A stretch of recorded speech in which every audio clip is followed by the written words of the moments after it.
ओम नमो नारायण। गुरु जी को चरण स्पर्श। भाई बहनों को नमस्कार। मैं महेश कुमार कुशवाहा आज आप लोगों के लिए लेके आया हूँ एक महत्वपूर्ण जानकारी जो कि कच्चे केले से संबंधित है। आप देख सकते हैं होता है क्या कि देखिए, पक्का केला तो हम रोज़ ही खाते हैं और बहुत से लोग खाते होंगे और अपने डाइट में भी शामिल करे होंगे, लेकिन कच्चे केले के जो फ़ायदे हैं वो पके केले के फ़ायदे कभी नहीं हो सकते। क्योंकि एक तो देखिए, पका केला नुकसान क्या है हमारे लिए कि वो सब केमिकल से पकाया जाता है। नेचुरली पेड़ का पका हुआ मिल जाए तो फिर तो अमृत है, लेकिन उसमें सब केमिकल डाल के ही पकाते हैं। तो मैं कच्चे केले की देखिए, अभी तक इसकी हम सब्ज़ी खाते आए हैं या कोफ्ता बनाने में प्रयोग करते हैं, या फिर जो हमारा चिप्स होते हैं, कच्चे केले के चिप्स वगैरह होते हैं वो होते हैं। और इसके जो हमने चिप्स खाए थे, केरला गए थे, तो वहाँ पे हमारे जो मित्र हैं, पंचगव्य मित्र लोग, उन्होंने खुद इसको चिप्स को बनाया था और शुद्ध 100% प्योर नारियल के तेल में बनाया था और चिप्स में यहाँ भी लाया था, बहुत लोगों को पसंद आया था। तो अगर चिप्स बनाने हैं तो भी रिफाइंड में नहीं बनाना है, या देसी गाय के घी में तलें, या फिर उसमें नारियल के तेल में या शुद्ध सरसों के तेल में इसके चिप्स बनाए तो सही रहेगा। मैं इसके लिए बता रहा था कि कच्चा केला जो है हमें पोटेशियम का खजाना होता है। पोटेशियम हमारी हड्डी की मजबूती के लिए बहुत ही आवश्यक है। कैल्शियम से सिर्फ हड्डी बनती है, लेकिन उसकी मजबूती हार्डनेस पोटेशियम और मैग्नीशियम ही होते हैं। तो ये जैसे कि मैं हर बार आप लोगों को बताता हूँ। और हमारी जो इम्यूनिटी पावर है, हमारी प्रतिरोधक क्षमता है, इसे जो नेचुरली फ्रूट्स हैं वो बढ़ाते हैं। केला भी उसमें बहुत ही अच्छा अपना रोल निभाता है।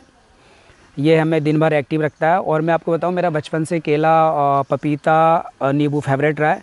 और यहाँ पे भी आप देखेंगे अगल बगल, तो मैंने अपने इस बगीचे में भी केले के पेड़ भी लगा रखा है, दिखाया आपको जिस पे। और साथ ही पपीते के पेड़ भी लगा रखे हैं जो कि अभी छोटे हैं, पिछले साल लगाया। मैं कोशिश करता हूँ लेकिन हो नहीं पा रहे हैं काफ़ी टाइम से, इस बार होंगे। जस्ट पीछे भी ये केला, तो वो पपीता। इस तरीके से मैं क्यों लगाता हूँ इन चीज़ों को, देखिए इन चीज़ों को नेचुरल रूप से खाने में अपना मज़ा है। सलाद के रूप में खाओ, कच्चा खाओ। और हम तो इसमें कच्चे पपीते काट लेते हैं, कच्चे केले काट लो, उसमें नमक मिर्च लगाओ थोड़ा, तो उसको सलाद के रूप में भी हम यूज कर सकते हैं कच्चे केलों का। या प्रतिदिन एक कच्चा केला तो हम चबा के खा सकते हैं। आप देखेंगे आपसे खाया नहीं जाएगा, कारण उसमें कैल्शियम और पोटेशियम बहुत ज़्यादा होता है जो हमारे खाने को रोकता है और कसेला स्वाद आता है। हम लोग तीखा, नमकीन, चरपरा, मीठा तो दबा के खा लेते हैं। पूरे दिन मिले तो पूरे दिन खा लेंगे, सीधी सी बात। लेकिन अगर कोई हमारा कसाय या ऐसी चीज़ें मिलती है तो हम उसमें नहीं खाते हैं कि ये सही नहीं लग रहा है, स्वाद नहीं है, ये नहीं है, वो नहीं है, तो ठीक। मैं इसके जो फ़ायदे बता रहा, देखिए इसमें जो केले में फ़ाइबर हमारे पास भरपूर होता है। इस केले के अंदर जो कच्चा केला होता है उसमें भी, पका केला उसमें भी। तो जो कच्चा केला हम खाते हैं तो हमारे जहाँ फ़ाइबर होगा तो हमारे पाचन शक्ति को मजबूत करेगा, यानी पेट साफ़ करेगा, और साथ ही हमारा वज़न कम करने में बहुत ही मददगार होता है। तो इसलिए जो डाइटिंग पे लोग हैं और जो मोटे हैं या जो केला नहीं खाते हैं कि वज़न बढ़ाता है केला, तो उनकी भ्रांति के लिए दूर करने के लिए बता दूं कि वो कच्चा केला खाएं, या उनके फ़ायदे के लिए बता देता हूं कि कच्चा केला खाएं तो उनका वज़न भी नहीं बढ़ेगा बल्कि कम होगा और उनको सारे मिनरल्स भी मिलेंगे। इसके खाने से कब्ज़ नहीं होगा, क्योंकि फाइबर है जैसा मैंने बताया, तो पेट साफ़ होगा तो कब्ज़ नहीं होगा। और इसके नियमित केला खाते रहे तो इससे हमारा जो मैंने बताया कि आपकी इम्यूनिटी पावर बढ़ेगी। इसमें विटामिन B6, विटामिन C और शरीर को अन्य जो एंटीऑक्सीडेंट वगैरह बहुत चीज़ें मिलती हैं। तो इसमें कच्चा केला खाने से आपको फ़ायदा रहेगा और इसको खाना चाहिए। साथ ही इसमें देखिए आपके लिए मैं और भी चीज़ें लेके आऊँगा। इसमें केले का एक प्रयोग भी आपको बता देता हूँ। उससे पहले बताऊँ कि भूख को शांत करने में भी कच्चा केला बहुत फ़ायदेमंद है। कि जैसे भूख लगी हो और आपको भूख शांत नहीं हो रही, तो उसमें आप कच्चा केला खाएँगे तो हो जाएगा।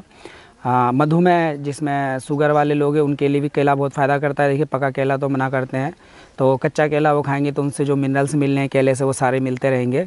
और शुरू में आप आधा केला खा सकते हैं, उसके बाद 1 से 2 केले तक पर डे खाएं तो कोई नुकसान नहीं है। और ये डायबिटीज़ वालों के लिए तो समझिए रामबाण है, और उनके लिए एक औषधि का कार्य करेगी। और ये पाचक रसों को बड़ा अच्छा स्रावित करती है, क्योंकि देखिए इसमें कसाव होता है। जो कच्चा केला होगा तो कसेलापन होगा, कसाय रस होता है। कसाय रस हम बहुत लोग कम खाते हैं, जैसे धनिया से मिलता है, हमें आंवले से मिलता है। तो ऐसी चीज़ें हम कितनी खाते हैं आप सोचिए। नमकीन, चरपरा, मीठा, तीखा वो तो हम खाते हैं, लेकिन कसाय कितनी चीज़ें खाते हैं, कड़वा कितना खाते हैं। इस चीज़ पे हमारे शरीर का निर्भर करता है, क्योंकि हम देखिए 6 रसों पे हमारा शरीर संतुलित रहता है। और रसों की हम बात करते हैं आयुर्वेद में, ना कि एलोपैथ की तरह हम मिनरल्स पे बात करें कि इसमें प्रोटीन मिलेगा, मैग्नीशियम मिलेगा, विटामिन है, विटामिन C, ये वो, इन चीज़ों से कोई मतलब नहीं। हमारे 6 के 6 रस शरीर में जाने चाहिए, हमारा शरीर निरोग रहता है, आपको बता दूँ सीधी सी बात। तो इस तरीके से, और इससे हमें कैंसर से भी बचाता है कच्चा केला। और सबसे बढ़िया है हमारे लिए इसमें कि कैल्शियम आपको भरपूर मिलेगा, पोटेशियम भरपूर मिलेगा, हमारी हड्डियाँ मजबूत होंगी।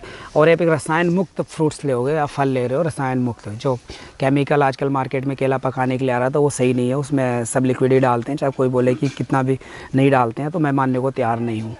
क्योंकि मैंने साउथ से लेके नॉर्थ तक देख लिया, सब जगह वही प्रोसेस होता है। बल्कि केरला साइड में तो मैं गया था तो वहाँ बहुत ज़्यादा केमिकल प्रयोग करते हैं केला पकाने के लिए। बल्कि हमने उबला हुआ केला भी खाया था। देखिए हमारी तो जो पंचगव्य की क्लास लगी तो उसमें तो बड़ा मज़ा आ जाता है।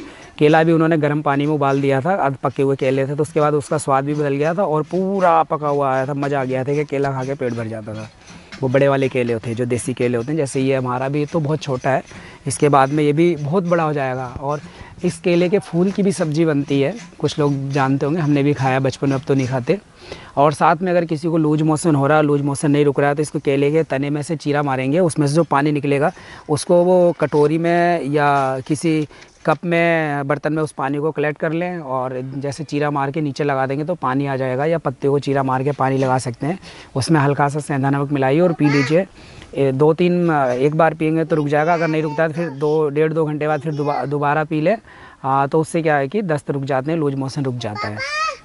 और मैं यहाँ पे एक क्वेश्चन आएगा लोगों का, एक क्वेश्चन लोगों का आएगा, एक क्वेश्चन आएगा लोगों का कि जैसे कि केले के पानी से नपुंसकता बढ़ती है, तो वो एक आध दिन पीने से कुछ नहीं होता, वो कंटिन्यू लेने से होता है। एक आध दिन औषधि के रूप में हम ले रहे हैं, ना कि हम उसको डाइट के रूप में ले रहे हैं।